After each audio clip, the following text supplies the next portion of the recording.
Welcome to my show. Good afternoon, everyone. Welcome to the program. Today, I'm honored to have two distinguished guests. The first is Mr. Darren Aquino, who I met in Florida at Donald Trump. And the second is a dear friend of us, Mr. Dave Schaffel. Both they will bring a unique and individual experience, and we will learn too much, and my audience will be happy to learn from you both. Welcome. Let me start with Aquino. Mr. Aquino, you are the founder of an organization called ADA Vets. Can you tell us more why you are involved? What is this organization do, and what inspired you to start it? Okay, that's a good question, Maria. Well, I started Advocates for Disabled, the short version. The long name is Advocates for Disabled Americans, Veterans, Police, Firemen, and Families. It was an organization I started when I was 23 years old after an accident, and I became a young father. I already had a light disability from birth, a club foot. And after the accident, I didn't want to get welfare. I still wanted to work, but I wanted to find something I could do. I wanted to be a responsible dad. Growing up in New York City, you know, we have pride, we have integrity, we have honor, and coming into a Latino Italian family, it's all about family, honor, and character. That's good. So I reached out to President Reagan. I wasn't a voter. I wasn't any affiliated party, because that's how it was when you were a young guy in New York. I contacted the White House, and there's a whole bio out there on me. I contacted the White House, and I didn't get an answer. I sent a 15-page letter after listening to President Reagan speak. And I said, wow. I then sent a mailgram, a telegram over the phone that reaches the president directly in the White House back in the 80s. The president himself received it. Needless to say, I complained in the mailgram saying, I said these words: I would die for my country. Doesn't my country care about me? I sent you a 15-page letter. I believed everything that you said about America, our responsibility, and your responsibility as the president. I think you're a liar, and I wasted my time. Well, Wow. I got immediate phone call the following day after they received it. And before I received the phone call, the president was asked, I was watching a news clip, and I'll never forget it. And the reporter says to Mr. President, what are you going to do about the economy and the state of our country and what's going on? He said, well, I have a lot of phone calls to make and a lot of mailgrams and telegrams to answer. The next morning, I received a phone call from one of his top aides, and I became one of the famous memos. Now, Dave knows this too. Back in those days, the president, in his memos, he talks about the famous memos that he would leave on the desks of his cabinet members to take action. Quick. Ronald Reagan was like, get on it. That's beautiful. I received the first phone call, and I was ducking bill collectors, you know, and when you're struggling, you don't want to answer the phone because they were harassing you. So I got the phone call, and my wife at the time says, what? You want to speak to who? I want to speak to Darren Michael Aquino. She says, well, who's calling? He says, I'm calling for President Reagan. I said, okay, give me the phone. I took the phone, and Dave didn't hear all these details, so he's hearing them for the first time. It's the guy says to me, are you Darren? It's like a light yes. in the middle of the dark moment you had. I plan to have lots of communication with you in next interviews, but let me go to Dave. I know you have lots of story to tell, Darren, but Dave, also you have an impressive career and life. Could you share with us what you are doing to our viewers? What is your background, your journey that brought you to where you are right now? Well, thank you for having me on your show. I'm a native Floridian, born in South Florida in the Miami area. I have a degree from the University of Florida in business and a master's in statistics from the University of Miami. I've been in the private sector my entire career. One of the highlights was as an entrepreneur, starting as a co-founder, the technical expert in an entrepreneurial business, where we created the first commercial real estate multiple listing service, the company called CoStar Group. We started the company in the late 80s, and we grew it to a multi-billion-dollar public company. And I was the technical the management of the technical staff, chief information officer, interfacing with shareholders and other executives, managing about 500 to 600 technical people. The company grew to about 2,000 folks. And that was quite a journey of growing something from nothing to really the Microsoft of our industry. We really created a brand new industry, providing commercial real estate data to a market that was starved for it. That's amazing. I know now I understand that you are like pursuing several campaigns. Could you elaborate on these campaigns and share what is your chances of success considering the current political landscape? Well, just give you a quick background of why I'm running. I'm running for Collier County Supervisor of Elections. Collier County is in Southwest Florida. We're a very red county here. We're a very MAGA county here. Our Republican Party, Executive Committee Party, we're one of the few MAGA-controlled parties here. So we are, Darren could confirm this, we are probably the most Trump county in a very red state down here in Southwest Florida. So I was very disturbed by what happened in the 2020 election, as most of us were. Nothing about that made any sense. So I set out on my own journey to investigate what happened there. I knew nothing about what was behind our elections, the technology behind our elections, our election law. But in the last 3 years, I've learned a lot. And what I've learned is absolutely shocking. And I know you're shocked probably too, Maria, but some of the things that I could tell you, you probably don't know and would shock you even more about how our election systems have been co-opted by the federal government. So I've never run for political office. I was actually asked to run for this position because our elections are 100% based on technology in the 21st century. And that area of our election system has been absolutely ignored by not just our local supervisor of elections throughout Florida. We have 67 counties here, but also by the Secretary of State in Florida. And we could talk a little bit later how they have been bought and sold by these election machine companies. So that's the reason I'm running, because I want to bring integrity, and I want to bring confidence back to our elections, because our local Collier County voters have no confidence in the validity of our election. Understood. This is why I'm going to ask Mr. Odino about the legal action against the United States Department of Justice.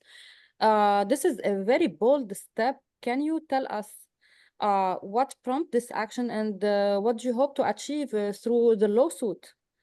Odino, the question is for you. Oh, for me? Well, when I brought the action, it was very corrupt. I brought the action to bring inclusion, equity, and equality to disabled voters, because one of the problems, and Dave knows this, now the blind are required by law under Title II of Section 504 of the Americans with Disabilities Act to make and remove every barrier that would deny goods, services, protections, or inclusion. Jennifer Edwards denied to make access during my election in 2020, which Dave is telling you about. We've seen the irregularities that flipped elections, that stole that from Donald Trump. I believe a majority of those votes were disabled. So when I approached her during the campaign, I received several hundred phone calls about voting for me, and hospitals, nursing homes. They had no access. They weren't provided with the appropriate formatted materials, such as for blind, Braille. There are no Braille ballots even today as we speak. So what did I hope to achieve? One reporter said that I wanted a recount. No, I wanted an investigation. These people have a right to vote. Mm. I sent the papers. There was back and forth. And I have a disability growing up with one, but mine doesn't need any braille. But I do have dyslexia. What I wanted to achieve was a investigation to also, hopefully that would help Trump to see that in every state in the union, only one state has braille ballots, and that state is Rhode Island. Why does Rhode Island have, and this is a constitutional promise, the ABA, it is law. They are required to implement it. So were there irregularities? Yes. So the lawsuit would have put the spotlight in that darkened area that was suppressed. The governor, when Jennifer Edwards, this is why Dave is running against the woman that was appointed. Jennifer Edwards denied to do it. And when she got served with the papers, I told her, then I'll see you in court.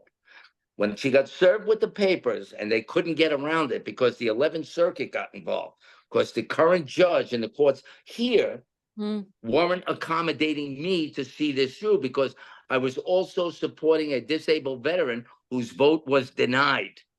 Yeah. Without cause. So the whole thing that we wanted to achieve is equity and inclusion without challenge or difficulty for disabled voters. And that's why I'm proud to be here with Dave, because that problem is going to go away for at least Collier County. I hope you get somewhere in this issue. Furthermore, Mr. Schaffel, I want to ask you about the attempted assassination of President Trump in July 2024, 13 July. Yes. So it has shocked the nation. What is your perspective on this incident, and how do you think it impacts the political climate in the country? This question is for both of you, but I start with Mr. Schaffel. Well, do not get complacent. Do not get complacent. This is not going to change the tactics of our adversaries. The tactics of our adversaries is that they're after our election systems. They have captured virtually all of our institutions in the United States. And as far as I'm concerned, these are no longer traditional Democrats. The Democrat Party has been co-opted by Marxists and communists and socialists. These people have no morals. These people are only interested in one thing, and that's power. So they've co-opted our institutions, and the last frontier is our election system. Just look at Brazil. Brazil had a quote-unquote election where they ousted the former president, and we have a socialist / Marxist who's taken over, and they have totally co-opted their election system. That's what's happening in the United States right now. And even though we're in a red county down here in Collier County, we have an issue with illegal voters on our voter rolls. All of these illegal immigrants coming across the border, make no mistake, they have easy access to our voter rolls. And while Florida is a red state today, in the flicker of an instant, it could become a blue state. That is what they're planning to do. How you can face that if that's happened? God forbid. Yeah, well, I'll tell you that Florida is a red state, but make no mistake, Florida is run by establishment Republicans. This is not a state run by Trump Republicans. They are doing, despite what Mr. DeSantis says, and despite what the Secretary of State says, they're doing absolutely nothing about this problem. The information is available, but they're stonewalling. It has to happen from the grassroots. It has to happen from the local supervisors. And I am running to relentlessly get that voter roll, or not the voter roll, but to get the list of non-citizens, which are Department of Motor Vehicles has. By law, they have to have immigration status of anyone who can drive. And by law, immigrants can drive. Non-citizens can get a driver's license. Very easy. So if they can get those, they can get on our voter roll. I'm relentless in getting that list and removing them after due process. As I heard from some who said that the residents of Florida and specifically are concerned about the influence of the liberal elite. I don't know Yes. what that mean, but maybe Mr. Aquino, you want to explain what's going on there, especially in Well, your with country? regards to the assassination, uh, this was their way of trying to stop our movement. Mm, Okay, the liberal extremists, radical left wing of elected Democrats. I don't want Democrats to think my parents were Democrats and they were good people. They voted and made the right choices based on the candidates that presented themselves in the time. But today's difference with like Dave is saying, the Marxist overthrow of our whole judicial and lawful processes have been compromised.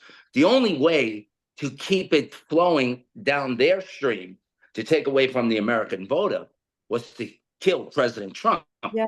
What they did, and this is what's good for America and what I believe, and Dave and all of us patriots believe, America First movement was taught or being told by the elitist Democrat radical left wingers Mhm. that we're a radical group.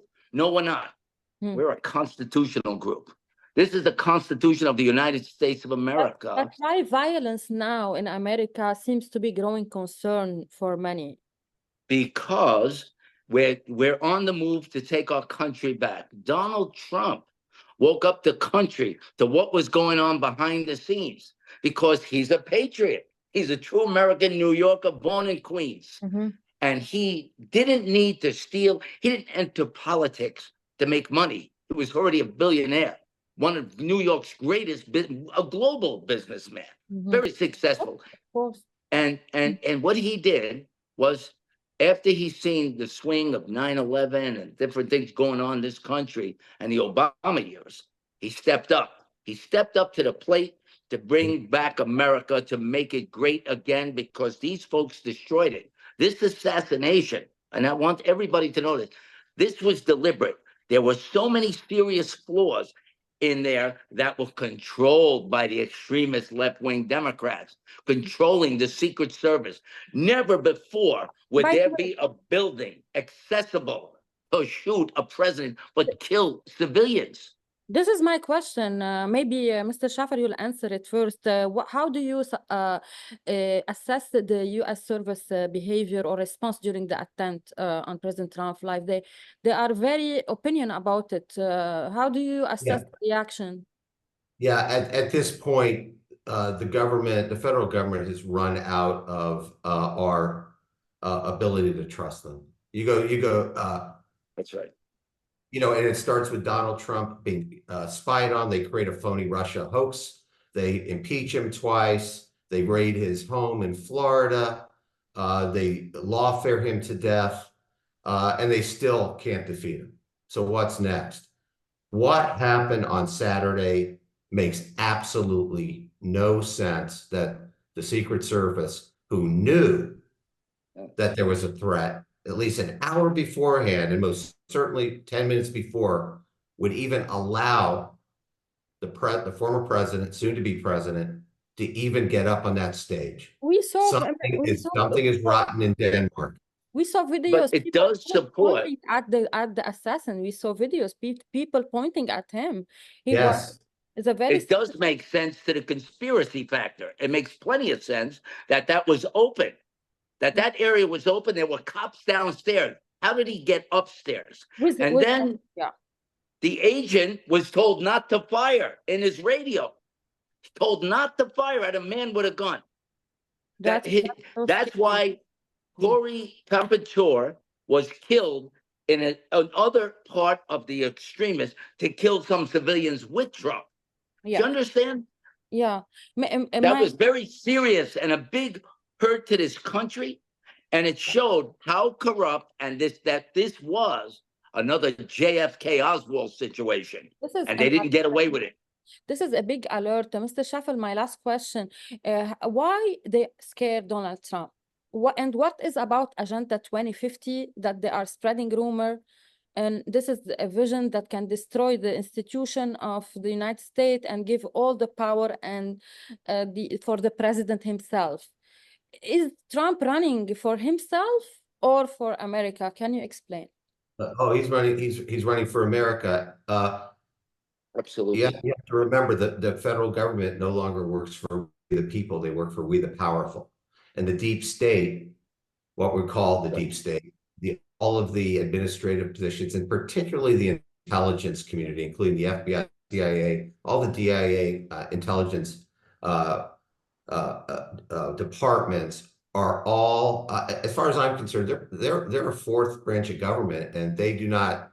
There is no checks and balances on them, and that is the problem. And Donald Trump is a threat to them. He is an absolute threat to them. They've been behind the vast majority of all the attempted takedowns of Trump that were not through an assassin's bullet. And as far as I'm concerned, they have lost any benefit of the doubt in my mind. As far as Zero credibility. Zero credibility. They have zero credibility. Zero. They have zero credibility with me, and I'm sure with the vast majority of the America First movement. They have lost any credibility. And they are threatened that Donald Trump is going to dismantle the intelligence agencies this time. He's going to eliminate departments like the Department of Education, the Department of Energy. He's going to go through that, and these longtime administrative employees are finally going to be at risk of losing these paper pushing jobs. In another time, I will elaborate more on the Dems' challenges or the struggling into the Democratic Party, who gonna elect or who gonna choose as a nominee if the Biden will step down. But my last question, and I'm running off time, Mr. Aquino, how do you see the nation evolving, especially in the term of Trump Agenda 2050? What Trump can give to the Americans? And this is my last question for you. He's going to give back America to the Americans that was taken from us. He's fought. He took that bullet for us. That is courage. He is America's hero, along with the other people that were killed. He's going to rebuild America from the ground up. He's the only man that's capable of doing it. His passion and love for this country is genuine and sincere. He didn't do this job because he needed money, but we needed help. And he stepped up to the plate. We will be great again. It's going to be a work in progress. I'm glad that he picked J.D. Vance because he's a young former Marine. My family's Marines, colonels, career Marines. Now, you got to have a strong force with you. He put a vibrant, young, former military who is a patriot. This movement of all of us, including you, Maria, we met. You were sharing our freedoms. And that's what they took from you. I don't hide that. I know you are. I saw the sneakers. Oh, really? Yeah. And thank you so much for being with us, Mr. Aquino. I believe in you. You are a man of principles. Thank you for coming to my show, and also my immense pleasure. To you, Mr. Schaffel, I wish you the best in your campaign, and I'm so happy that you're running and you're standing up for integrity in elections. Thank you, both of you, and have a good day. Thank you. Thank you. Thank you. Trump.